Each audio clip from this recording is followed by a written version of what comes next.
एक बार एक ग्वाला अपनी गैयाओं को चरा के गांव अपने जंगल से वापस गांव में आया और जल्दी जल्दी काम पर जाना था, तो सब गैयाओं को बांध दिया पर एक गैया को बांधना भूल गया।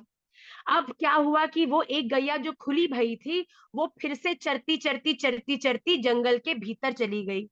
अब जब जंगल के भीतर चली गई तो एक समय ऐसा आया कि बड़ा घना जंगल था। अब चलती तो गई आगे आगे, एक समय आया कि वो वापस जाने का रास्ता भूल गई। और जैसे ही उसने पीछे मुड़ के देखा, उसको आभास हुआ कि उसके पीछे पीछे कोई दबे पैर चल रहा है। तो जैसे ही उस गगैया ने बड़ा ध्यान से नियंत्रित करके इस चीज को समझने का प्रयास किया, तो देखा कि एक बड़ा भयंकर शेर इस ताक में था कि कैसे उसे मौका मिले और वो उस गैया पर कूद कर उसे खा जाए। अब गैया समझ गई, बड़ी विवेकी गैया थी, उसने ऐसा शो नहीं किया कि उसको पता चल गया है कि उसके पीछे पीछे शेर चल रहा है। धीरे धीरे धीरे धीरे गैया आगे बढ़ती गई, शेर भी उसको पीछे पीछे पीछे पीछे चलता गया। गैया ने देखा कि आगे एक छोटी सी नाव है, मैं जल्दी से उस नाव को पार कर जाती हूँ तो शायद बच जाऊंगी। गैया उस नाव उस जो उस नदी, सॉरी नदी है, नदी को पार कर जाऊंगी तो बच जाऊंगी। तो गैया नदी के भीतर घुसी और जैसे जैसे अंदर गई उसको ये रियलाइज हुआ कि उस नदी के भीतर दलदल था और कुछ आगे जाके गैया के जो पैर थे वो धंस गए उस दलदल में। अब शेर दूर खड़ा देखता था और फिर जब गैया पूरी तरह से फंस गई उस दलदल में, फिर वो जो शेर था वो मुस्कुराने लगा कि अब इसको मैं खाऊंगा, क्योंकि अब ये दौड़ तो पाएगी नहीं। तो शेर भी धीरे धीरे अंदर बढ़ने लगा। पर शेर मूर्ख था इसलिए क्योंकि अगर गैया भैया अगर फंस गई अंदर जाके, तो तू कहीं का 30 मार खा थोड़ी है जो तू नहीं फंसेगा। पर उसने ये बुद्धि ना लगाई और वो भी अंदर चलता गया। अब गया तो कुछ दूरी पे गैया से वो भी उस दलदल में फंस गया।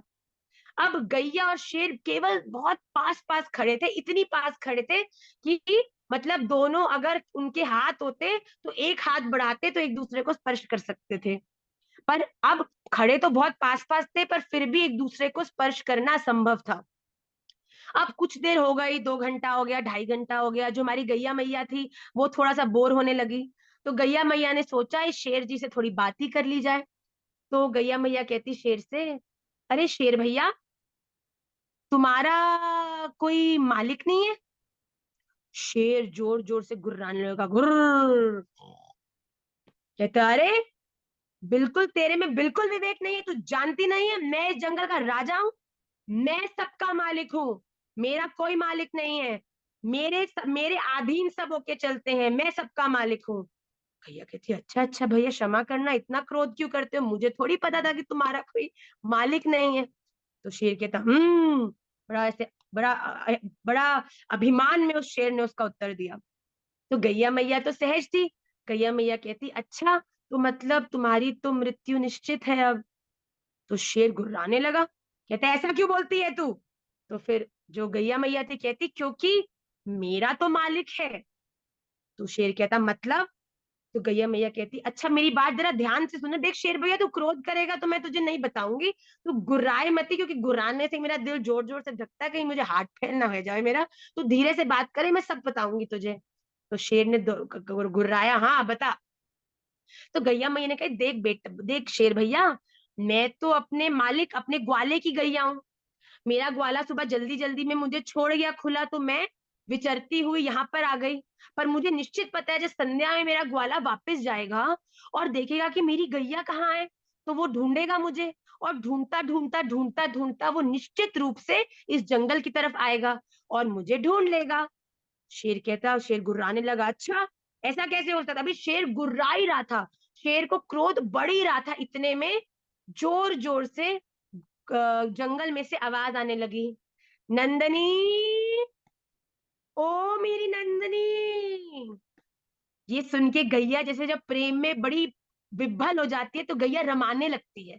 गैया जोर जोर से आवाज कर, गैया का बछड़ा जब उसके पास आता है आप देखा करो, गैया जोर जोर से रमाती है। तो जैसे ही वो नंदनी नंदनी आवाज सुनी तो गैया जोर से ओ करके जोर जोर से अपनी भाषा में चिल्लाने लगी। अब जो नंदनी नंदनी आवाज थी वो धीरे धीरे गैया के पास पास। शेर भी बड़ा आश्चर्य में देख रहा है, ये हो क्या रहा है, कोई वहां से आवाज कर रहा है, ये जो अभी तक बड़ी नाजुक सी गैया दिख रही थी जिसकी आवाज नहीं निकल रही थी, अब इतनी जोर जोर से कर रही है।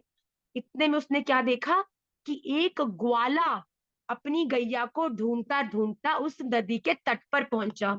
देखते ही ग्वाला के चरणों के नीचे से धरती खिसक गई जब उसने देखा कि कुछ दूरी पर गैया है, उससे थोड़ी ही दूरी पर शेर खड़ा है उस गैया को खाने के लिए। ग्वाला तो बड़ा घबरा गया। पहले ग्वाला खुद तैर कर नदी के दूसरी ओर पहुंचा, फिर एक रस्सी के माध्यम से उसने गैया के गले में रस्सी डाली और खींच खींच के कि अगर उसी तरफ से गैया को खींचता तो शेर उसको पकड़ लेता। इसीलिए पहले नदी के उस पार गया, फिर गैया के गले में रस्सी बांध बांध के गैया को खींचा और नदी से बाहर निकाल लिया। अब गैया ने जैसे ही अपने मालिक को देखा, अपने ग्वाले को देखा, गैया जोर जोर से उसको चाटने लगी। और जैसे ही गैया चाटने लगी, पहले ग्वाला ने जोर से अपनी नंदनी को हृदय से लगाया, जोर जोर से रोने लगा, अरे नंदनी तू कहाँ चली गई थी, मैं कितना घबरा गया, तू कहाँ थी, मेरी बड़ी कृपा है राधा रमन लाल की कि तू मेरे सामने आ गई, मुझे तुम मिल गई। इतने में शेर भी जोर जोर से दहाड़ने लगा, हाँ करके जोर जोर से शेर उसके नदी के भीतर से ही दहाड़ने लगा। एक मन को तो गैया के भी और ग्वाले के भी मन में ऐसा भाव आया कि क्यों ना इस शेर को भी बचा लिया जाए। पर उसके उस अहंकार और अभिमान को देखकर कि अगर हमने इसको बचाया तो निकलने के बाद ये हमको ही खा जाएगा, तो ये सोचकर गैया को लेकर ग्वाला वहां से चला गया। और शेर बड़े दिनों तक उस दलदल में फंसकर उसने कुछ दिनों के बाद अपने शरीर को छोड़ दिया, वो मर गया, उसका त्याग हो गया। जब गैया को लेकर ग्वाला घर पहुंचा तब अपनी गैया को गले में नई घंटी बांधी, तीन चार, ये मेरी चंचल नंदनी है, ये बार बार गुम गुम जाती है, इसके गले में तीन चार घंटी बांधो। उसके तिलक किया, उसको एक्स्ट्रा गुड़ खिलाया, उसको एक्स्ट्रा खाने को दिया। अरे आज तो तू बड़ी भयभीत हो गई होगी, आज उस शेर को देखकर तुझे बड़ा डर लगा होगा। अरे तू बिल्कुल मत डरना, जब तक मैं हूं तुझे कुछ नहीं हो सकता, तेरा ग्वाला बैठा है अभी, तो चिंता मत करे। इस प्रकार से गैया को खूब प्रेम करके उस ग्वाला ने उसको उस पे अपना प्यार न्यौछावर किया, उसका ध्यान रखा। इस मॉरल स्टोरी से हम बड़ी सुंदर एक जीवन में उतारने योग्य बात सीखते हैं कि अपने जीवन के मालिक बनोगे तो उस शेर की तरह। हम लोग सोचते हैं वी नो एवरीथिंग, तुम मुझे ज्ञान क्यों दे रहे हो भाई, I know everything, I know what is good for me, I know what is bad for me, don't give me gyaan, keep your gyaan to yourself. हम लोग सोचते हैं we are the best, we know everything and there is no scope of improvement in us. Because Radha Raman ji ने हमें किसी गर्भ से तो पैदा किया नहीं है, स्वयं बना के सीधा छत से ही हमारे टपकाया ऊपर से कि इसको मैंने अपना पूरा ज्ञान इसके भीतर डाल दिया है। पर वो व्यक्ति जो इस प्रकार की बात को समझते हैं वो है उस शेर जैसे, जो सदा सोचते हैं कि मैं ही श्रेष्ठ हूं, मैं ही सही हूं, बाकी सब मूर्ख हैं, मेरे अधीन हैं। और एक लोग होते हैं जो होते हैं उस गैया जैसे, जो निश्चित रूप से इस दुनिया में हर एक की बातों को सुनते हैं और अपने जीवन में उतारते केवल वो ही है जो उनके उतारने योग्य होता है। पर वो उन सब बातों को उतारने से भी पहले अपने मालिक का चिंतन करते हैं। और वो मालिक कौन है? राधा रमन, राधा रमन, राधा रमन कहो। आप मालिक किसको बनाते हो? जो आपसे ज्यादा बलशाली है, जो आपसे ज्यादा इंटेलिजेंट है, जो आपके जीवन में आप जिन प्रॉब्लम में फंस चुके हो उनसे आपको निकालने की सामर्थ्य लगता है। पर हम क्या है, हम इतने बुद्धू हैं, हम जीवन में प्रॉब्लम में फंसते हैं और फिर उन प्रॉब्लम्स का सोल्यूशन उन लोगों से मांगते हैं जो हमसे भी बड़ी प्रॉब्लम में फंसे हैं। और फिर वो अपनी प्रॉब्लम्स के उन रियलाइजेशंस के आधार पर हमें गलत सजेशन देते हैं और उन सजेशंस को अपने जीवन में हम उतारते हैं और गलत निर्णय लेके अपने जीवन को और कठिन बनाते हैं।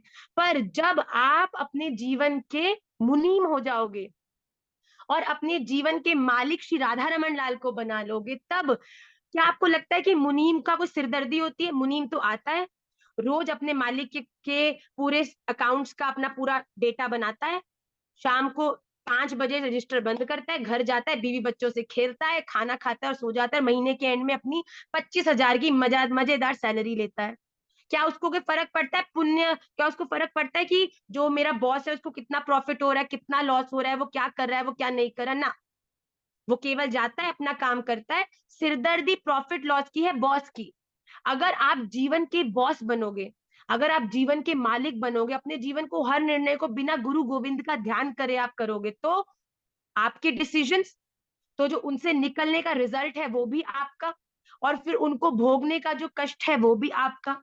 पर भगवान को अगर आपने अपने आप को पूर्ण रूप से समर्पित कर दिया, हे भगवान, मैं जीवन में जो भी करने वाली हूँ वो आपके लिए ही है, आपकी प्रसन्नता के लिए ही, आपको ध्यान में करके ही है, तब मालिक की ड्यूटी बन जाती है कि वो अपने मुनीम का मार्गदर्शन करे। अब मुनीम तो होता है चैन की नींद, और मालिक सोता है माथा पकड़ के। मुनीम सोता है आनंद से 8 घंटे की नींद, मालिक पूरी रात करवटें बदलता है, हाय हाय इस महीने तो 50 करोड़ का लॉस हो गया, हाय हाय इस महीने तो मुझे 30 करोड़ का लॉस हो गया। कभी आपने मुनीम को परेशान देखा है? हमेशा मालिक ही रिस्पॉन्सिबल होता है। तो जब आप किसी मालिक को अपने जीवन में चयन कर लोगे, जब आप श्री राधा रमन लाल के चरणों में पूर्ण रूप से समर्पित हो जाओगे, तब आपके जीवन के हर कर्तव्य का रिजल्ट स्वयं भगवान ही आकर उसका निर्णय करेंगे।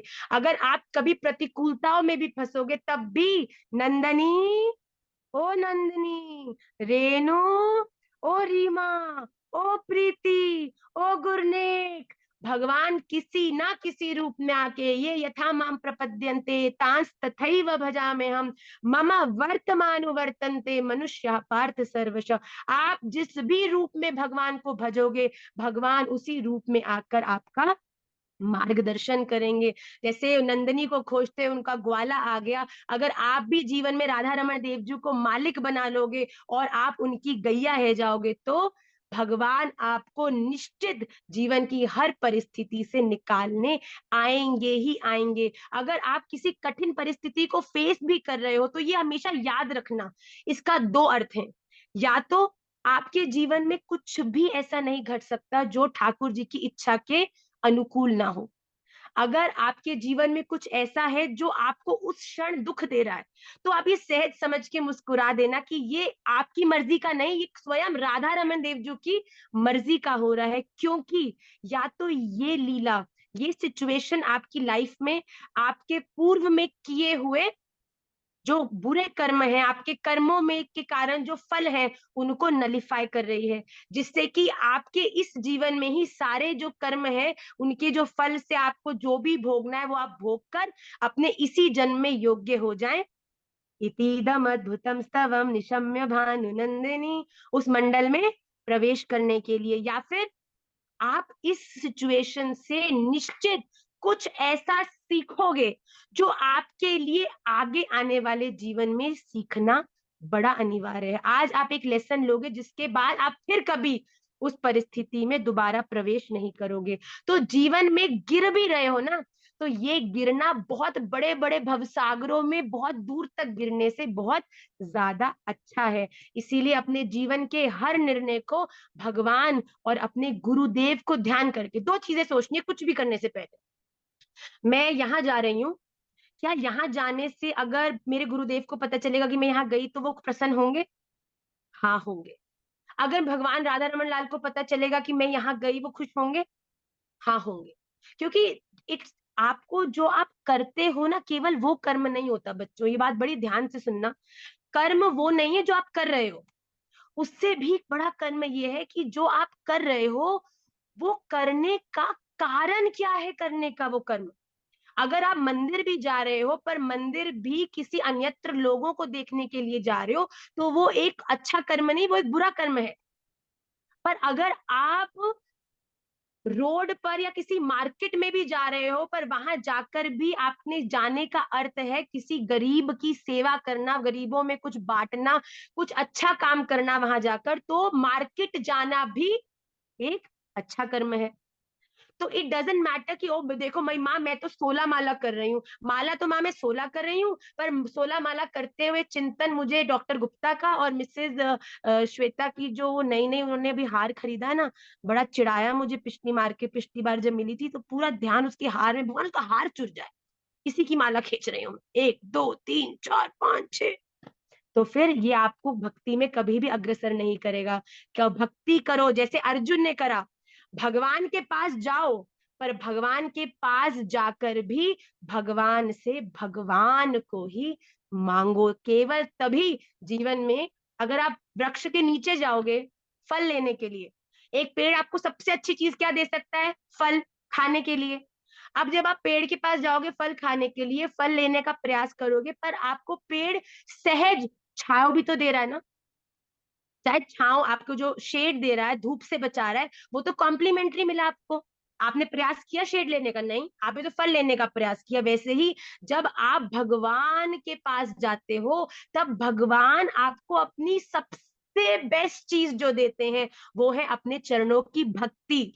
और जब आपके जीवन में आप भगवान की चरणों की भक्ति आती है, तो ये संसार की लौकिक व्यवहारिक छोटी मोटी चीजें तो सहज भगवान आपको इस प्रकार ही प्रदान करते हैं, जो आपके लिए मंगलमयी होती हैं। इसीलिए आप सदा याद रखना कि जीवन में उस शेर की तरह नहीं बनना कि जो ये सोचे that I am best out of all. No, you have somebody who is even better than you, who is Shri Radha Raman Lal, who is your Gurudev Maharaj. सदा इन दोनों का स्मरण करके, इनके चरणों में हर निर्णय को रख कर, उसके बाद अगर ये दोनों खुश है ना, फिर दुनिया को जाने दो आप इधर उधर।